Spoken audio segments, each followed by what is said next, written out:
오늘의 10분 말씀 고린도 후서 8장 16절서부터 24절까지의 말씀입니다. 전 본문에서는 고린도 교회 사람들이 예전에 스스로 시작했다가 잠시 멈추어진 구제 헌금을 다시 시작해야 함을 사도 바울이 강조하는 내용이었습니다.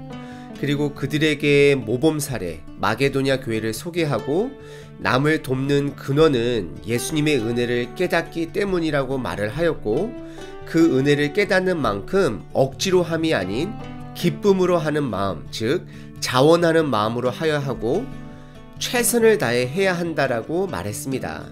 오늘 본문은 그 헌금을 전달하는 과정을 다룬 이야기입니다. 오늘 본문에 그 헌금을 전달하는 사람은 총 3명입니다. 그들 모두 예수님의 은혜를 깨닫고 기쁨으로 최선을 다해 섬기는 모습을 그들이 속해 있는 교회 공동체를 통해 증명된 사람들이라 오늘 성경 본문은 말하고 있습니다. 오늘 본문 말씀을 통해 선한 일에 쓰임을 받는 사람들의 태도, 그리고 선한 일을 할 때도 남들이 오해를 사지 않도록 신중함에 대해서 살펴보도록 하겠습니다.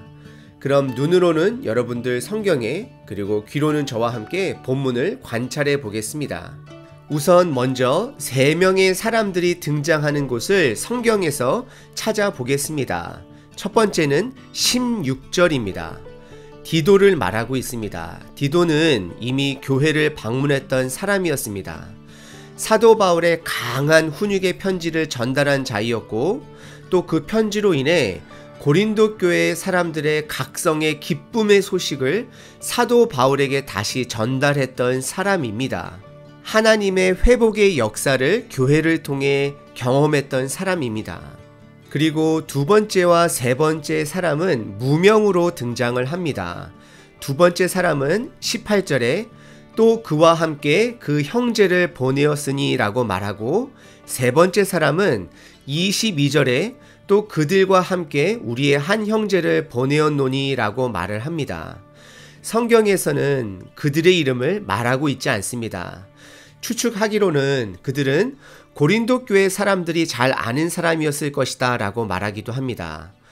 그래서 어떤 학자들은 그들이 이미 설교를 좋아했었던 사람, 아볼로가 될 수 있었다라고도 말을 하고요. 또한 어떤 학자들은 그들은 예루살렘에서 파송된 사람으로 예루살렘 초대교회 성도였던 바나바였다라고도 말을 하기도 합니다. 그리고 또한 어떤 학자들은 지금 바울이 편지를 쓰고 있는 곳이 마게도냐 지역이기 때문에 마게도냐 지역교회의 대표인 한 사람일 수 있다라고도 말을 합니다. 하지만 저희들은 정확하게 알 수는 없습니다.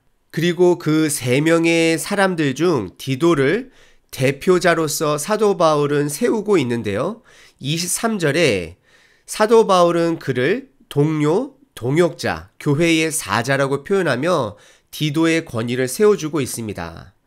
저희들이 이 3사람을 통해 집중해야 하는 것은 그들의 자세입니다. 크게 4가지 자세를 찾아볼 수 있습니다. 첫 번째는 이들은 자원하는 마음을 가진 자들입니다. 17절에 보시면 간절함으로 자원하여 라고 이들 스스로가 하고 싶음을 이야기하고 있습니다.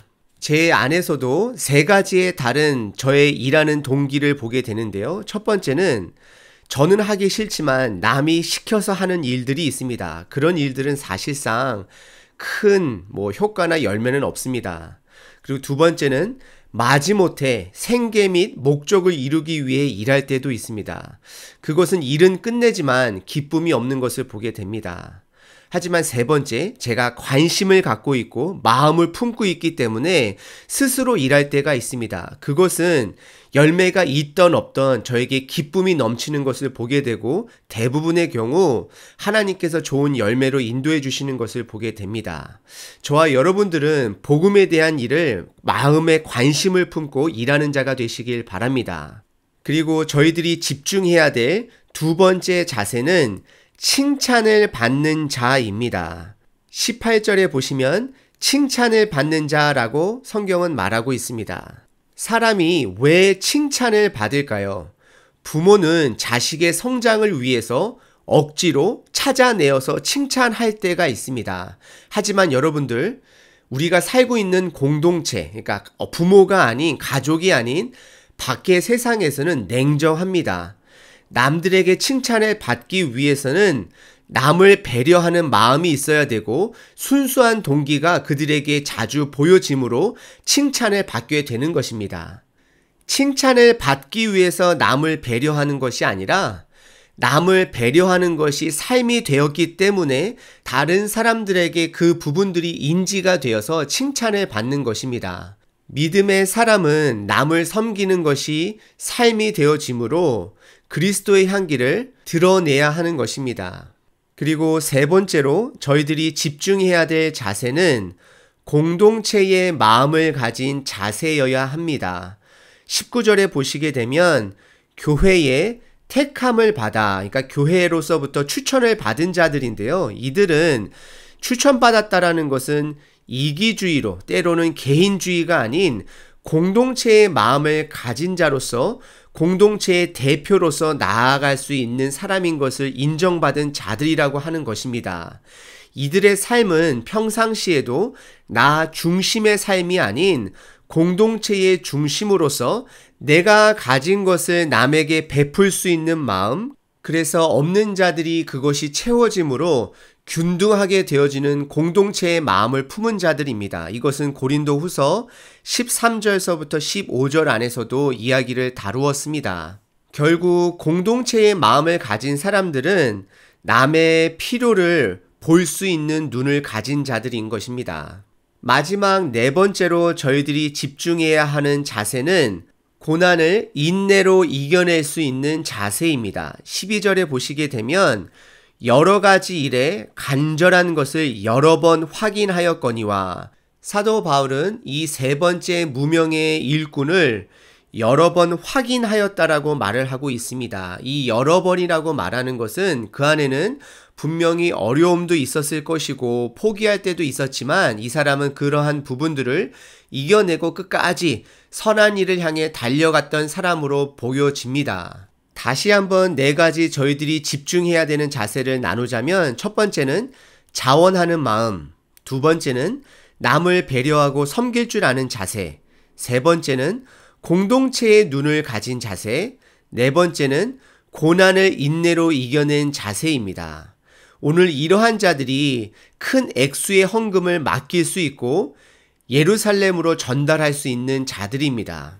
그리고 사도 바울은 이런 선한 구제 헌금을 전달함에 있어서도 신중함을 드러내고 있습니다.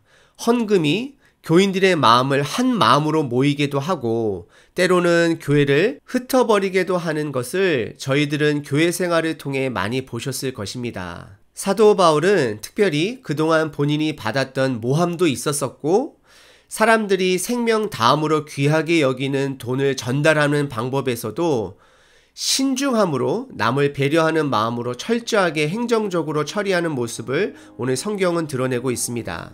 20절입니다.